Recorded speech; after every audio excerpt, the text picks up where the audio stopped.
بسم اللہ الرحمن الرحیم۔ آج کا موضوع ہے کیا تزکیہ نفس کے بغیر اقامت دین ممکن ہے۔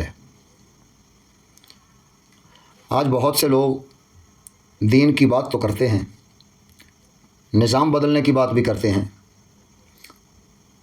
اور علماء پر زبان طعن دراز کرتے ہوئے کہتے ہیں کہ مولوی تو صرف تزکیہ نفس کر رہے ہیں، بس مولوی تو تزکیہ نفس تک ہی محدود ہیں۔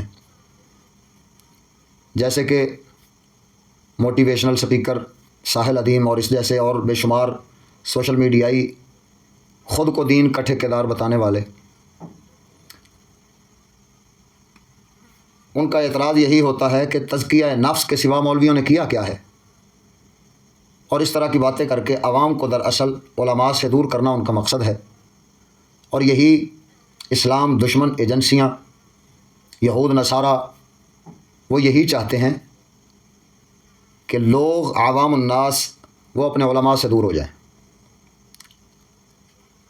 اب اس طرح کے الزامات، اس طرح کی بات چیت کر کے، اس طرح کی زبان طعن دراز کر کے مولوی نکمے ہیں، مولویوں سے کچھ نہیں ہوا، مولوی سب کچھ کر سکتے تھے، مولوی دین نافذ کیوں نہیں کرتے، مولوی یہ کیوں نہیں کرتے، مولوی وہ کیوں نہیں کرتے، یہ ساری باتیں کر کے لب لباب یہی نکالتے ہیں کہ یہ نکمے ہیں، ان کو چھوڑو اور ہمارے ساتھ مل جاؤ۔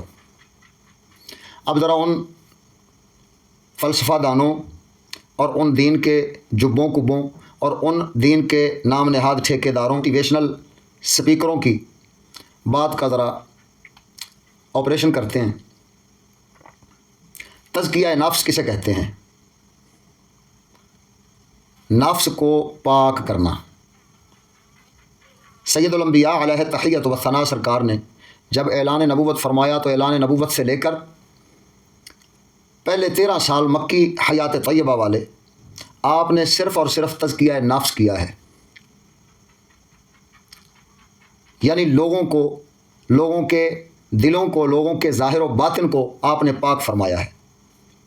اللہ تعالیٰ جل شانہ نے جیسا کہ اپنے کلام مجید فرقان حمید میں ارشاد فرمایا، هو الذی بعث فی الأمیین رسولا منہم یتلو علیہم آیاتہ ویزکیہم ویعلمہم الکتاب والحکمہ۔ فرمایا اللہ جل شانہ کی وہ ذات ہے کہ جس نے ان پڑھوں میں مبعوث فرمایا اپنے رسول خاص کو، منہم انہی میں سے، یتلو علیہم آیاتہ وہ اللہ تعالیٰ جل شانہ کی آیتوں کی تلاوت فرماتے ہیں، ویزکیہم اور وہ انہیں پاک کرتے ہیں، ان ان پڑھوں کو حضور پاک کرتے ہیں، ویعلمہم الکتاب والحکمہ اور وہ انہیں تعلیم دیتے ہیں، ان ان پڑھوں کو حضور تعلیم دیتے ہیں۔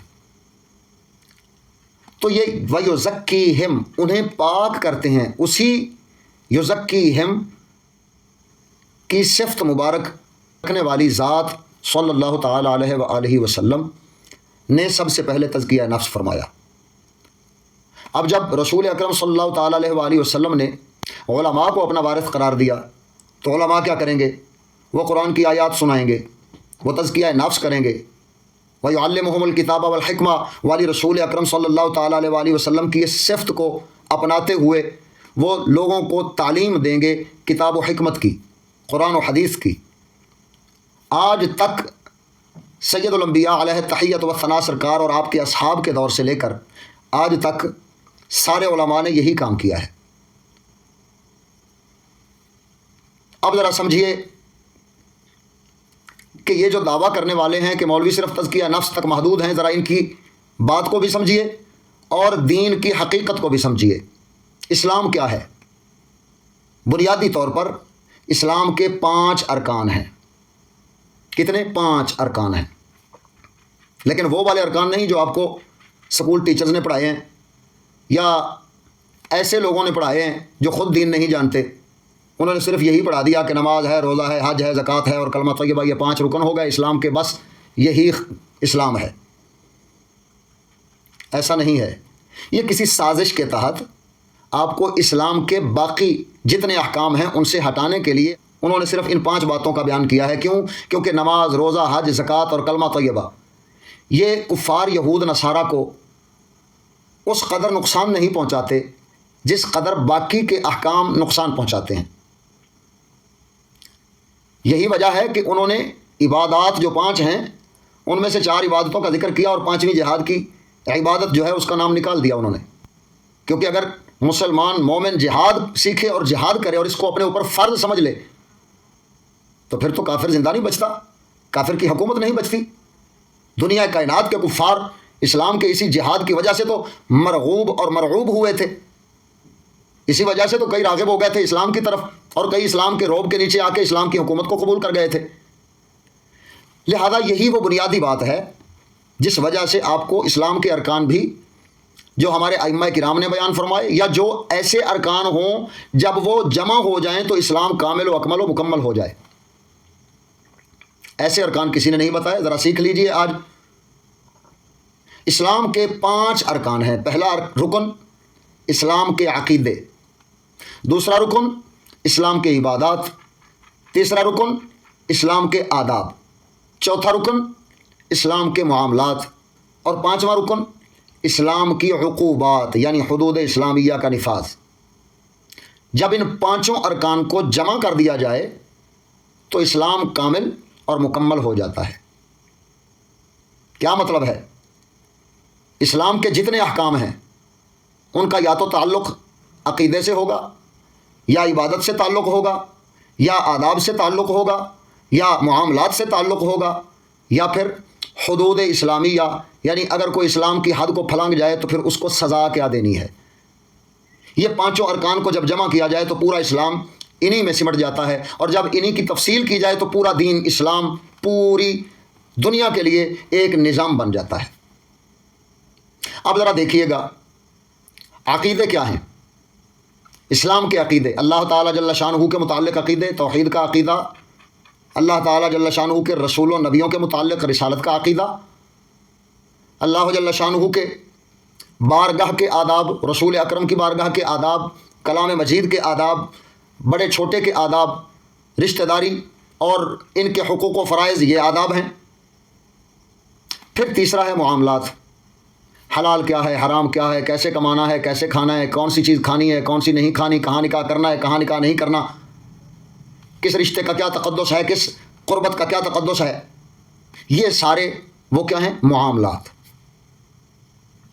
اللہ جل شانہ سے کیسے معاملہ کرنا ہے اور اللہ کے بندوں سے کیسا معاملہ کرنا ہے، مومنین سے کیا معاملہ کرنا ہے اور مشرکین و کافرین اور یہود نصارہ اسلام دشمنوں سے کیا معاملہ کرنا ہے. جیسے کہ اللہ جل شانہ نے فرمایا محمد الرسول اللہ والذین معہ اشداء علی الکفار رحماء بینہم، فرمایا اللہ تعالیٰ نے کہ محمد صلی اللہ تعالیٰ علیہ وسلم اللہ کے رسول ہیں اور ان کے ساتھی، ان کے یار، ان کے اصحاب وہ کافروں کے لیے سخت ہیں، آپس میں ایک دوسرے سے نرم ہیں. یہ ہیں وہ معاملات. اور آخر میں کیا ہے؟ حدود اسلامیہ، عقوبات یعنی سزائیں. چور چوری کرے تو اس کا ہاتھ کاٹو، زانی زنا کرے تو اس کو کیا سزا دینی ہے، شرابی شراب پیے تو اس کو کیا سزا دینی ہے، جھوٹی گواہی دینے والا وہ جھوٹی گواہی دے تو اس کو کیا سزا لگانی ہے. یہ ہیں اسلام کی وہ حدود. اب یاد رکھیے عقیدہ، جب توحید کا عقیدہ آیا تو شرک سے تزکیہ نفس ہو گیا. رسالت کا عقیدہ آیا تو ہر گمراہ گر کی پیروکاری سے تزکیہ نفس ہو گیا. جب عبادات آئی تو اس وقت اللہ تعالیٰ جل شانہ کی بندگی کرنا، اس سے عاجزی انکساری پیدا ہوئی، اپنے بندہ ہونے کا احساس پیدا ہوا، رب جل شانہ کی موجودگی کا احساس پیدا ہوا. لہذا یہ ہو گیا تزکیہ نفس. جب آداب کی باری آئی تو جب ہم نے آداب سیکھے، بڑے کا کیا ادب کرنا ہے، چھوٹے کے ساتھ کیسے پیش آنا ہے، رشتہ داروں کے ساتھ کیسے پیش آنا ہے، اس طرح سے اللہ جل شانہ کی بارگاہ میں کیسے معاملات کرنے ہیں، رسول اکرم صلی اللہ تعالیٰ علیہ وآلہ وسلم آپ کی ذات کے ساتھ کیا برتاؤ کرنا ہے، آپ کے دین کے ساتھ کیا برتاؤ کرنا ہے، یہ جب آداب سیکھے تو تزکیہ نفس ہو گیا. معاملات جب حلال و حرام کی تمیز سیکھی، جب نیکی اور بدی کی تمیز سیکھی تو کیا ہو گیا؟ تزکیہ نفس. کیوں؟ کیونکہ برائیوں سے بچ گیا، حرام سے بچ گیا، گناہوں سے بچ گیا تو کیا ہو گیا؟ تزکیہ نفس. اور اگر کوئی گناہ کر بیٹھا، اگر کوئی جرم کر بیٹھا، اگر کوئی اللہ کی حد کو توڑ بیٹھا، نفس و شیطان کے چنگل میں پھنس کے، تو اب حاکم اسلام اس کو جب حد لگائے گا. کوئی بندہ شراب پی بیٹھا، اب شراب نے اس کو ناپاک کر دیا، اب جب اس پر حد جاری ہوگی تو اس کا تزکیہ نفس ہو گیا. کوئی شخص زنا کر بیٹھا تو اب اس سے وہ ناپاک ہو گیا، جب حد لگے گی تو اس کا تزکیہ نفس ہو گیا۔ جب کسی نے جھوٹی گواہی دے دی تو اس کی طرف ناپاکی آ گئی، جب اس کو حد لگی تو تزکیہ نفس ہو گیا۔ جب اسلام کے 5 رکن وہ تزکیہ نفس کرتے ہیں تو پورا اسلام تو ہے ان 5 ارکان میں۔ پورا اسلام جب اس کو جمع کیا جائے تو اس کے بنیادی اصول وہ تو 5 بنتے ہیں، اور ان 5 میں جب اسلام ہو گیا کامل و اکمل و مکمل تو پھر سارے کا سارا اسلام ہی تزکیہ نفس ہوا۔ اب یہ خلافت کا نعرہ لگانے والے، برائے نام اسلام کا نام اور لفظ استعمال کرنے والے لوگ، مجھے بتائیے تزکیہ نفس کے بغیر کیا اقامت دین کر سکتے ہیں؟ یعنی اسلام کو نافذ کر سکتے ہیں؟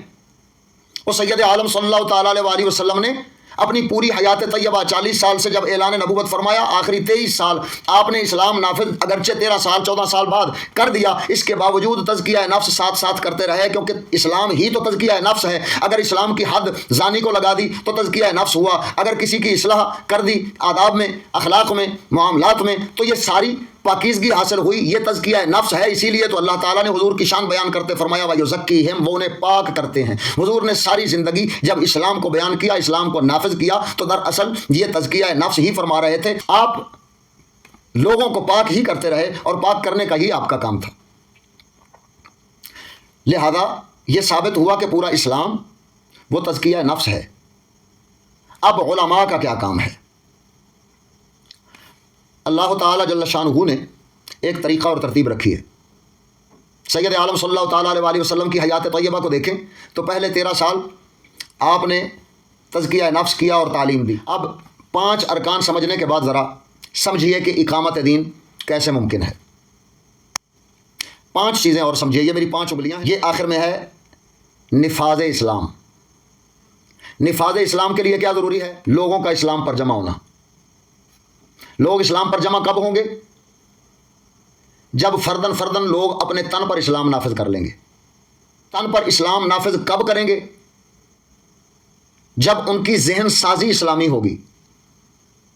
ذہن سازی اسلامی کیسے ہوگی؟ جب انہیں تعلیم اسلامی دی جائے گی۔ تعلیم سے ذہن بنتے ہیں، ذہن سے بندے تیار ہوتے ہیں، بندوں کے جمع ہونے سے اجتماع حاصل ہوتا ہے اور ماحول بنتا ہے۔ جب ماحول بنتا ہے تو پھر اسلام نافذ ہوتا ہے۔ اگر اسلام کو نافذ کرنا ہے تو تعلیم اسلامی رکھنا ہوگی۔ تعلیم اسلامی آئے گی تو ذہن اسلامی ہوں گے، ذہن اسلامی ہوں گے تو بندے اسلامی بنیں گے، بندے اسلامی بنیں گے تو ماحول اسلامی بنے گا، جب ماحول اسلامی بنے گا تو پھر اسلام نافذ ہوگا۔ جب اسلام کی تعلیم ہی نہیں، یہ ساحل عدیم جیسے جب دعوت ہی دے رہے ہیں ایسی تعلیمات کی جو غیر اسلامی ہیں، یہ راغب ہی کر رہے ہیں نوجوان بچوں کو اس طرف جو غیر اسلامی تعلیم ہے، یہ اپنے طرز ثقافت سے، طرز عمل سے لوگوں کو انگریزیت کی طرف راغب کر رہے ہیں، لیکن زبان سے نعرہ لگا رہے ہیں یہودیت کے خلاف کا۔ جب یہ لباس بھی اسلامی نہیں پہن سکتے، انہیں انگریزی لباس پسند ہے۔ جب یہ اپنی بولی اسلامی نہیں بنا سکتے، انہیں بولی بھی انگریزی پسند ہے۔ جب یہ طور طریقے تہذیب و تمدن وہ بھی اسلامی نہیں لے سکتے، وہ بھی انگریزی پسند کرتے ہیں، تو پھر ماحول کیسے اسلامی بنے گا؟ جب اسلامی ماحول نہیں بنے گا تو پھر نافذ اسلام کیسے ہوگا؟ اسلام نافذ کرنے کو ہی تو اقامت دین کہتے ہیں، اور اقامت دین ممکن کیسے ہوگی؟ تعلیم اسلامی ملے، ذہن اسلامی ہو، بندے اسلامی ہو، ماحول اسلامی ہو، تو پھر اسلام نافذ ہوگا۔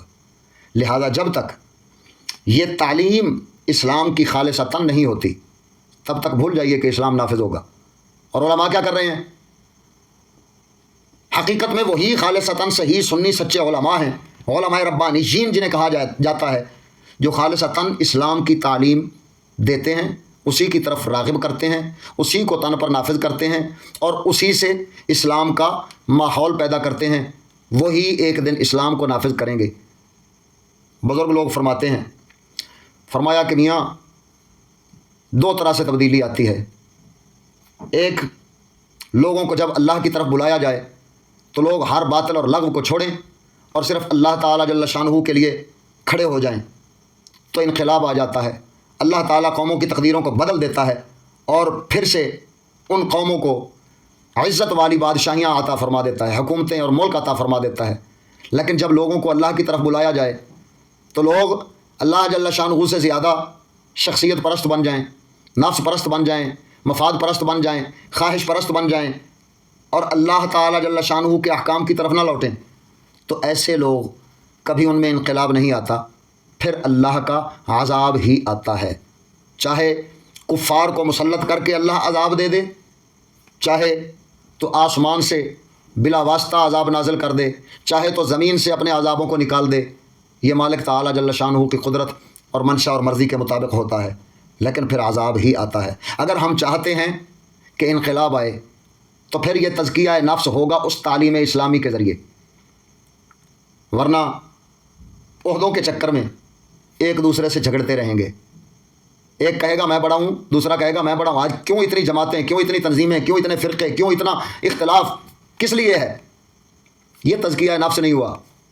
حتیٰ کہ آج کل کے اکثر و بیشتر جو نظر آنے والے مولوی ہیں، ان کا اپنا بھی تزکیہ نفس نہیں ہوا۔ یہی وجہ ہے کہ ان کی بات اگر کوئی رد کر دے، چاہے دلائل کے ساتھ ہی رد کیوں نہ کر رہا ہو، یہ جان لیں کہ ان کے پاس حقیقی دلائل ہیں، اس کے باوجود وہ حق کی طرف نہیں لوٹتے، اپنی ضد اور ہٹ دھرمی پہ اٹ جاتے ہیں۔ جی سیانے مثال دیتی ہے نا کہ کسی کتے دی پوچھل نو 100 سال نڑیے چ پا کے رکھی رکھیا تو جس ویلے کھچیا تو اس ویلے وہ ڈنگی دی ڈنگی سی۔ جب تزکیہ نفس نہیں ہوتا تو پھر انسان کی یہی حالت بن جاتی ہے، چاہے وہ کوئی مولوی ہو، چاہے وہ کوئی میرے جیسا پیر ہو، یا چاہے وہ کوئی کیسا ہی اسکالر یا ڈاکٹر، انجینئر، پروفیسر، جو کچھ مرضی ہو۔ جب تزکیہ نفس نہیں ہوگا تب وہ انسان بھی نہیں پورا بن پائے گا۔ آپ کہتے ہیں کہ وہ اسلام نافذ کرے گا، جب یہ 5 ارکان پورے کرے گا تو نتیجہ کیا نکلے گا؟ یہ تن پر اسلام نافذ کر لے گا، اور یہی ابتدا ہے۔ جب تن پر اسلام نافذ ہو جائے تو پھر اس کے بعد اگلا مرحلہ آتا ہے۔ 3 قوتیں ہوتی ہیں۔ ایک قوت بدنی ہے جو اسلام کے لیے بدن میں جمع ہو جائے، پھر قوت مالی ہے، اتنا مال جمع ہو کہ وہ لوگوں کو اپنے ساتھ جمع کر سکے، پھر قوت عوامی ہے، عوامی طاقت جمع کرے، افرادی قوت جمع کرے۔ جب افرادی قوت جمع ہو جائے گی، یعنی بہت سارے لوگ اپنے تن پر اسلام نافذ کرنے والے جمع ہوں گے، تو اس سے ماحول اسلام والا بن جائے گا۔ جب ماحول اسلام والا بنے گا تو نظام اسلام والا پھر نافذ ہوگا۔ ورنہ ایٹم بم تو لوگوں نے بنا رکھا ہے، اسلام کیوں نافذ نہیں ہوا؟ اتنی ساری آرمی، اتنے سارے ہتھیار، اتنے سارا ملک، اتنا سارا نظام، اتنے سارے پیسے وہ تو بنا رکھے ہیں، پھر اسلام نافذ کیوں نہیں ہوا؟ سعودیہ دنیا کے امیر ترین ملکوں میں سے ایک امیر ترین ملک ہے، پیسہ تو بہت ہے، افرادی قوت بھی ہے، ان کے پاس اسلحہ اور فوج بھی ہے، اس کے باوجود اسلام نافذ کیوں نہیں ہوا؟ کیونکہ تعلیم اسلامی نہیں، ذہن اسلامی نہیں، بندے اسلامی نہیں، ماحول اسلامی نہیں، تو نظام اسلامی کیسے ہوگا؟ یا یہ کہیں کہ بنیادی طور پر تزکیہ نفس نہیں تو پھر اسلام نافذ کیسے ہوگا؟ لہذا جو علماء یہ کام کر رہے ہیں کہ تزکیہ نفس کریں اور لوگوں کو تن پر اسلام نافذ کرنے کی دعوت دیں، تو جیسے جیسے تن پر اسلام نافذ ہوتا جائے گا، جب وہ افراد جمع ہوتے جائیں گے تو انشاءاللہ تعالی ان سے اسلام نافذ ہوگا۔ اللہ تعالی جل شانہ ہمیں اپنے تن بدن پر اسلام نافذ کرنے کی توفیق عطا فرماوے، آمین بجاہ النبی الامین۔